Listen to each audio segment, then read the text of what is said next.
बोलने की होड़ प्रतिस्पर्धा लगी। बहन जी अपने को कह रही है कि मैं ज्यादा बोलूं, रोहित जी ये कह रहे हैं अभी मैं तो बोला ही नहीं है, तो जो पढ़ेगा वो धाड़ेगा। सर्वप्रथम परम आदरणीय राष्ट्रीय एकता के प्रतीक, राष्ट्रीय मसीहा, प्रमुख शिक्षाविद, प्रमुख साहित्यकार, वैज्ञानिक, दार्शनिक, भारत रत्न बाबा साहेब डॉक्टर भीमराव अंबेडकर जी एवं संतों के संत शिरोमणि रविदास जी के चरणों में नमन करते हुए, वैसे तो मुझसे पूर्व बहुत वक्ताओं ने अपनी काफी कुछ थोड़ा सा कुछ है नहीं, पर फिर भी जो कुछ होगा थोड़ा सा बताएंगे, क्योंकि आप भी काफी लोग काफी देर से विचलित हो रहे हैं। मंच पर विराजमान मेरे समस्त अतिथिगण और इस कार्यक्रम का संचालन और आयोजक कर्ता श्री रोहित गौतम जी और धरा पर विराजमान मेरे समस्त भाइयों बहनों,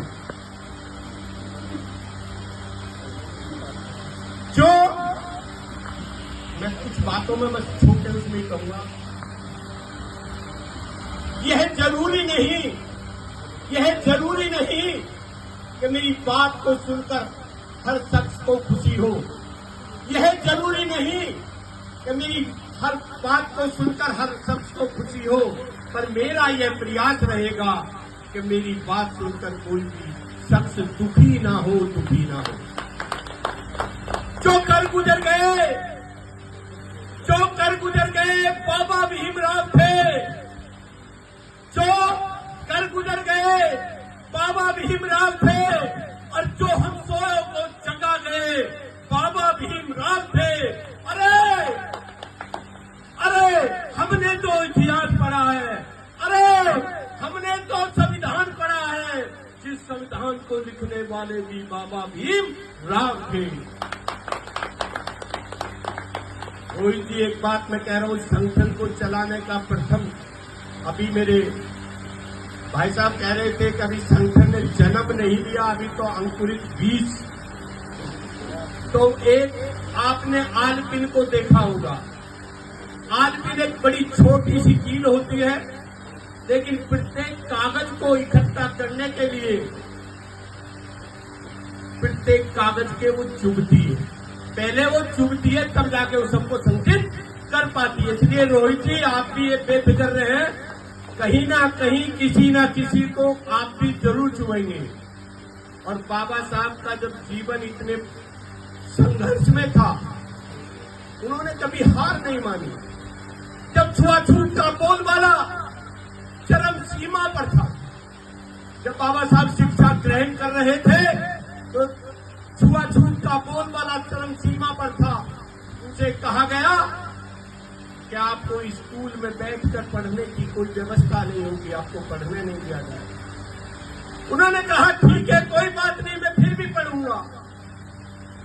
उसे कहा बाहर भी बैठने के लिए आपको कोई स्थान नहीं होगा विद्यालय के बाहर। उन्होंने कहा मैं फिर भी नहीं मानूंगा, मैं फिर भी पढ़ूंगा। अगर बाबा साहब इस अपमान को अपमान बैठकर बुरा मान जाते तो शायद महान नहीं बन पाते। इसलिए कहते हैं कि जिंदगी जीना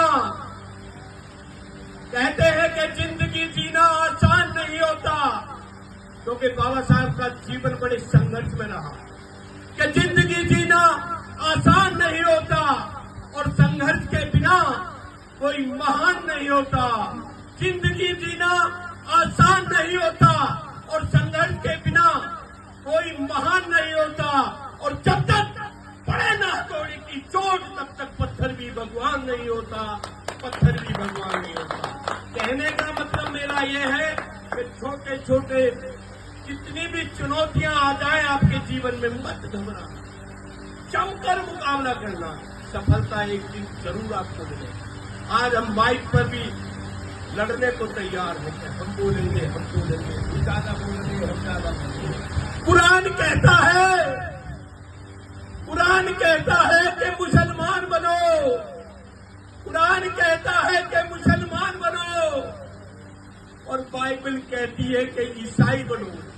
कुरान कहता है कि मुसलमान बनो और बाइबल कहती है कि ईसाई बनो, और भगवत गीता कहती है कि हिंदू बनो।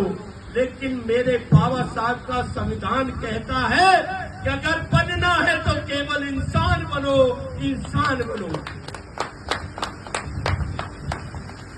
साथियों, एक लालच की बात इस बीच में आई थी। संगठन के बारे में मैं पहले ही आपको दृढ़ संकल्प अपना